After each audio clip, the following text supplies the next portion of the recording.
In a narration found in Sahih Bukhari, number 6464, the Holy Prophet Muhammad, peace and blessings be upon him, advised that deeds should be done correctly, sincerely and moderately. He added that a person's deeds will not take them to paradise, and concluded that the most beloved deeds to Allah, the Exalted, are those which are regular even if they are few.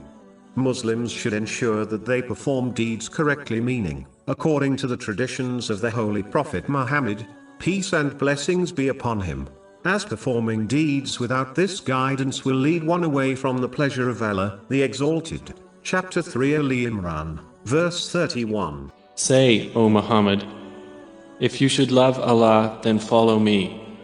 So Allah will love you and forgive you your sins. And Allah is forgiving and merciful. Next, they must perform them for the pleasure of Allah, the Exalted, and not for any other reason, such as showing off. These people will be told to gain their reward from those who they acted for on Judgment Day, which will not be possible. This has been warned in a narration found in Jami' at-Tirmidhi, number 3154. Muslims should perform voluntary righteous deeds moderately without overburdening themselves, as this often leads to one giving up.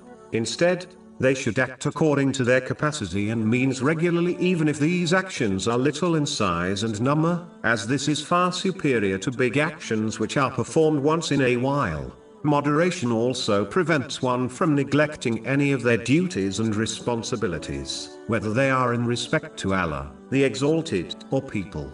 Moderation also allows one to fulfill all their responsibilities while ensuring they have plenty of time to enjoy lawful pleasures without excessiveness, extravagance or waste. Finally, a Muslim must understand that their righteous deeds are a blessing from Allah, the Exalted, as the inspiration, knowledge, strength and opportunity to perform them comes from Allah, the Exalted.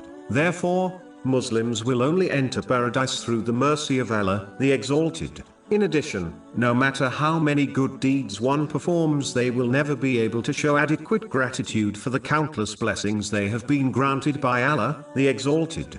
Understanding these facts prevent one from adopting the deadly characteristic of pride, an atom's worth of which is enough to take one to hell. This has been warned in a narration found in Sahih Muslim, number 266.